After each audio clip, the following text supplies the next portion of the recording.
victory. Against Republicans, Democrats, and loyalists too.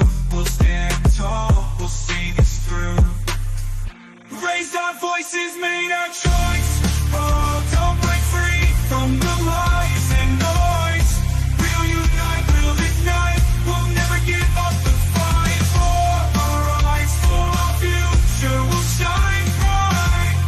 Fighting for liberty, we won't be silenced. Raised our voices, made our choice. But don't break free from the lies and noise. We'll unite, we'll never give up the fight for our rights, for our future. We'll shine bright. Fight for victory, we'll make a change.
It's past time to expose the Democrats and Republicans for usurping liberty and freedom. What you are about to hear is the amalgam of passion and truth. This is the Southern Liberty Radio Show.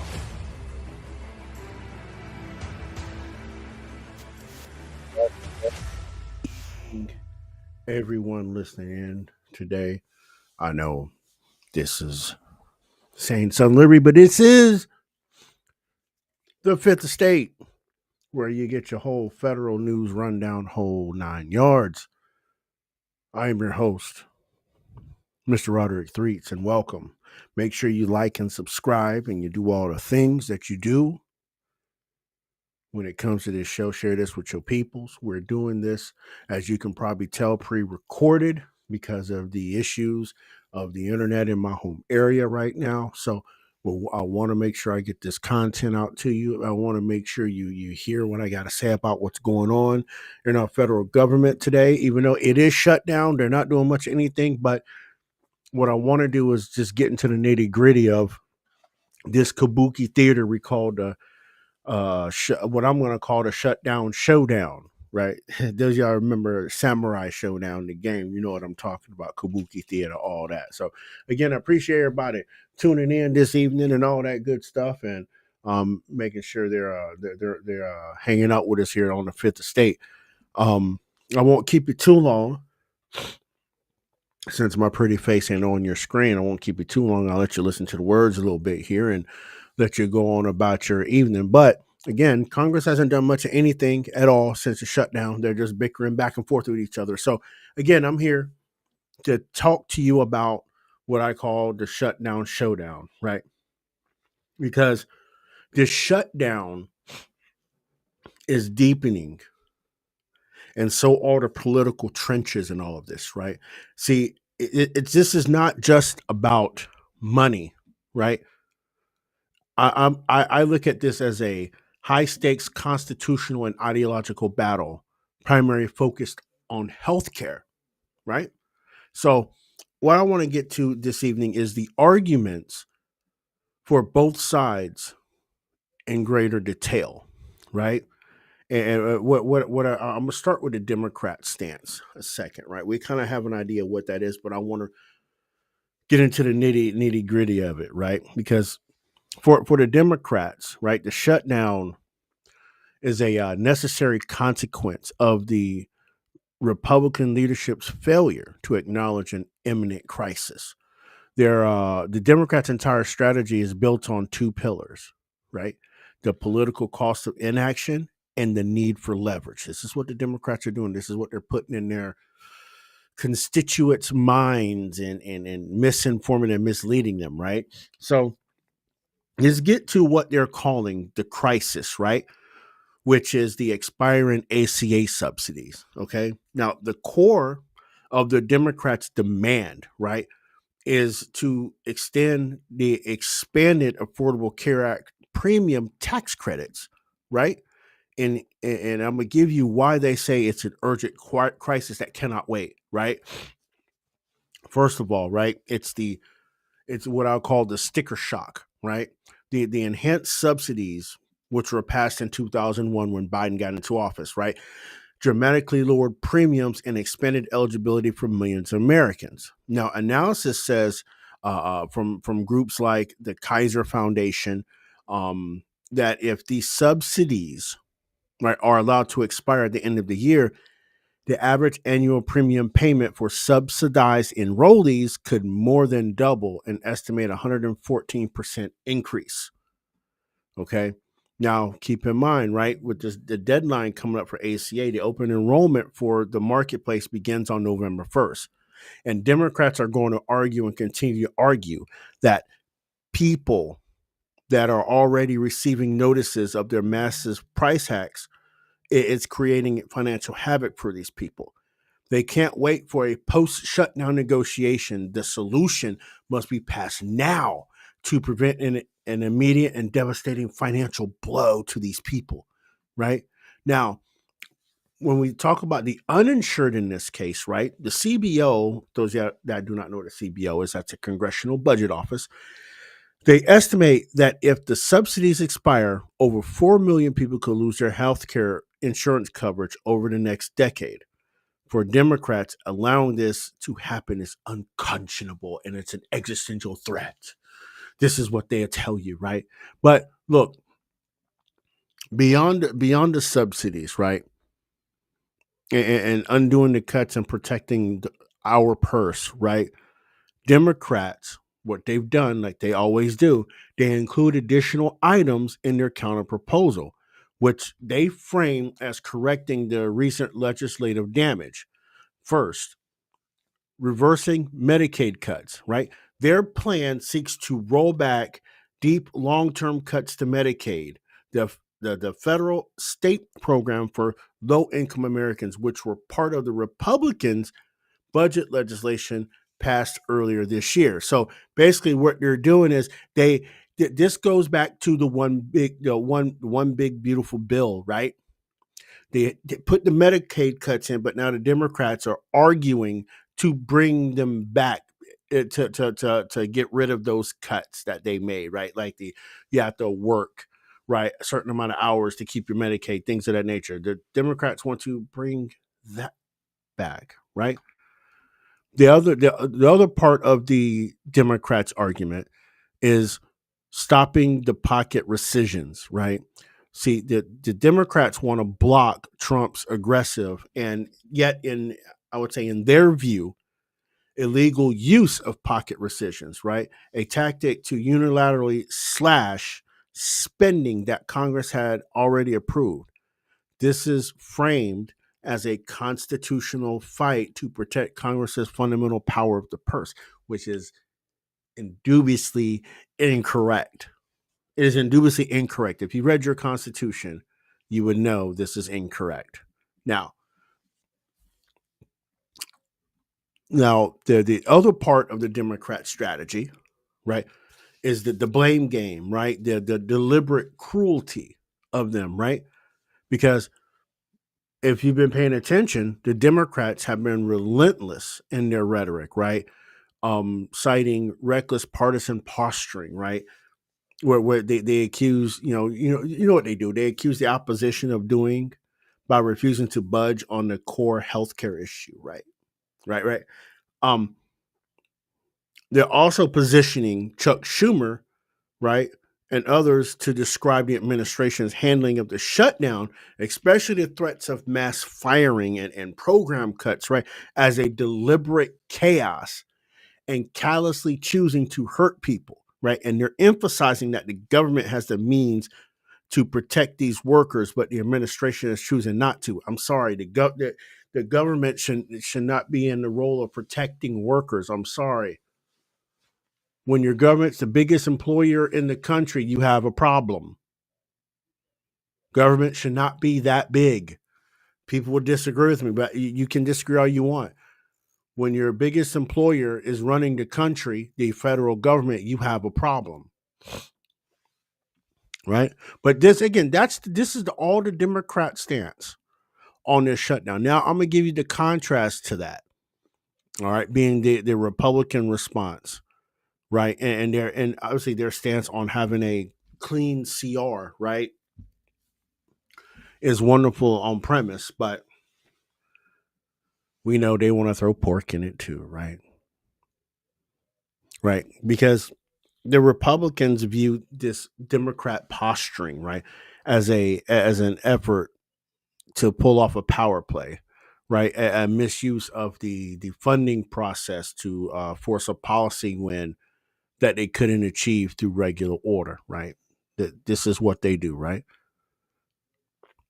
Now, what again? One part I mentioned at the start here, right, is the Republicans are demanding a clean CR, right, and this is the core position of Republicans right now, articulated particularly by Mike Johnson himself. He said it is non-negotiable. We're getting a clean CR, right?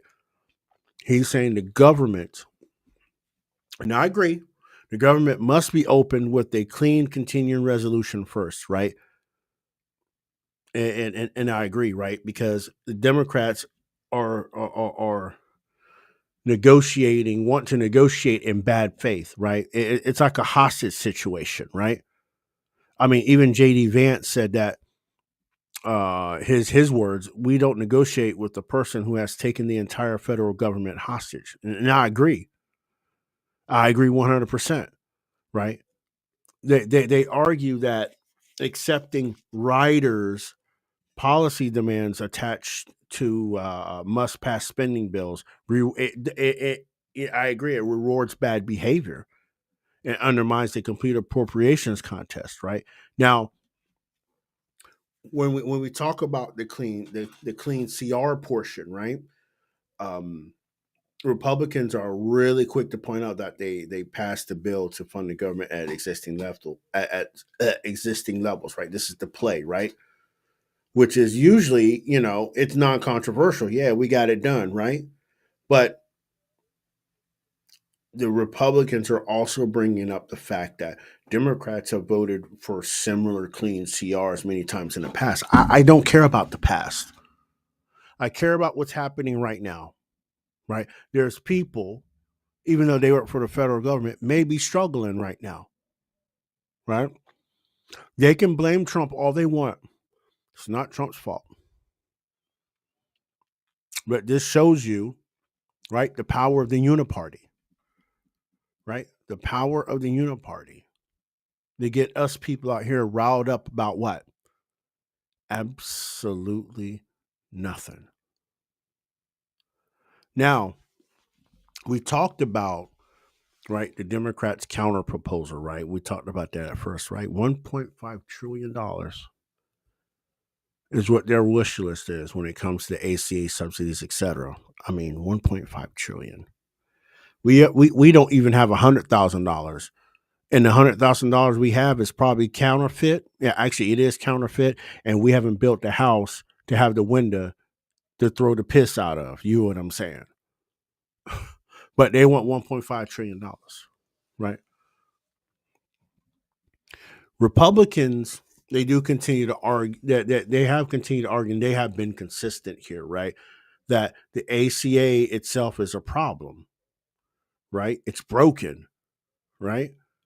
And the expert and I agree with them here, right? The expiration of the expanded subsidies is an opportunity to reduce spending and reform what that bloated program did, right?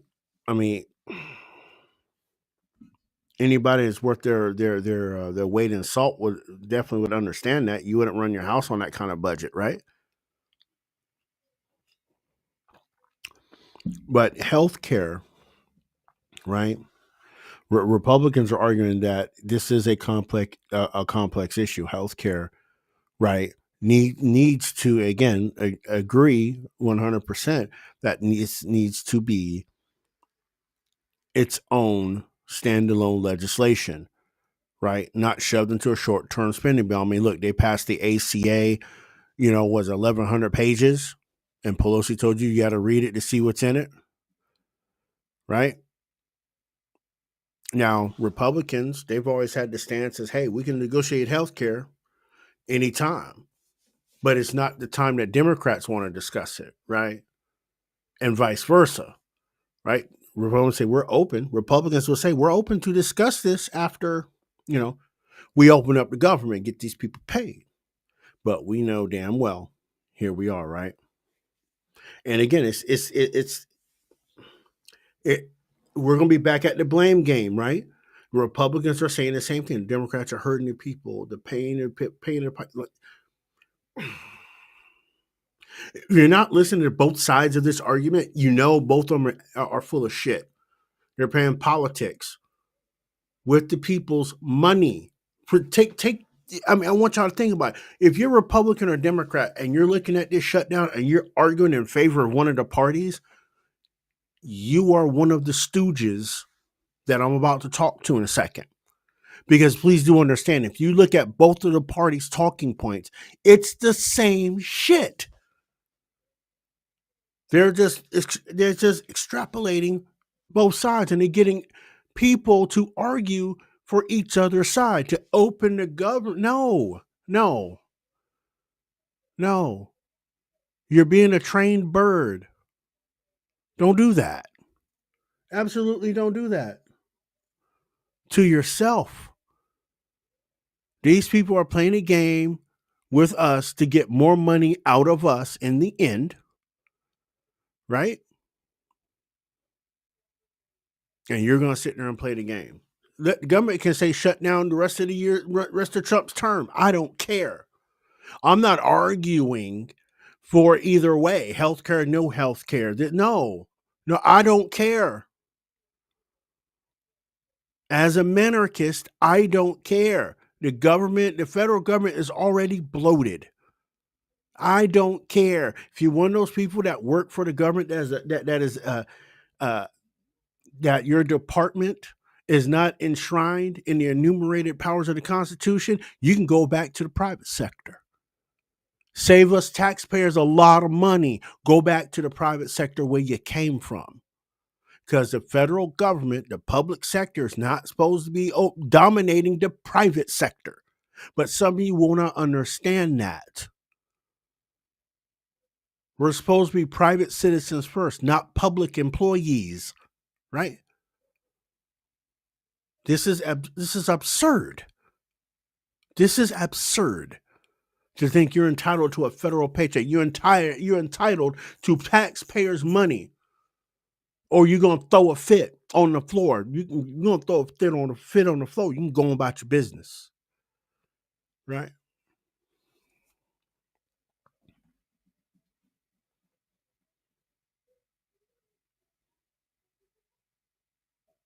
I mean, it's quite cynical, both sides, because both sides are trying to prove that they're actually fighting for something. One is fighting for the administration, the other one's fighting against the administration, but they're all fighting for something. And you're falling into the virtue traps, people.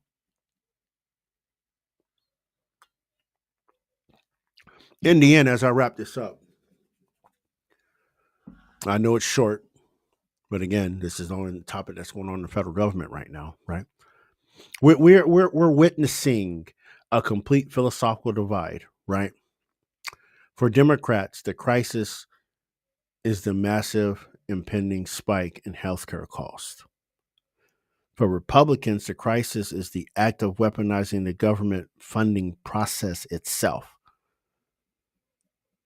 Now, they sit here and say, with millions of Americans set to face premium hikes and thousands of federal workers missing paychecks, this standoff is becoming a test of political will, right? A gamble on which party the public will ultimately hold responsible for the disruption.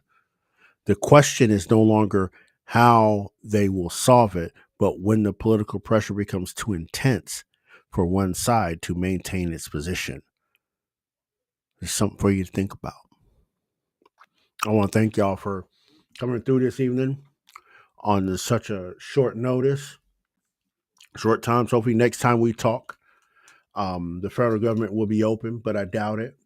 I don't see Democrats negotiating in good faith on this, and I don't see Republicans actually moving to actually do something, propose something that could be even comparable. So government's going to say shut down. You know, that's not our tax dollars going up there.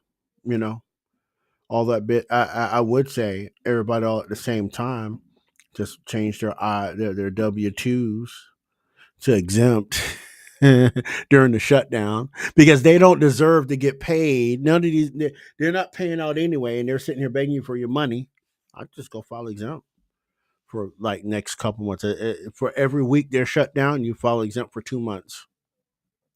Why not? They're not open. They don't deserve the money, right? Just a suggestion. Just throwing that out there. If you do it, you do. If you don't, you don't. But if you do, let me know. Send me a message. I won't snitch on you, but I'll have some words for you.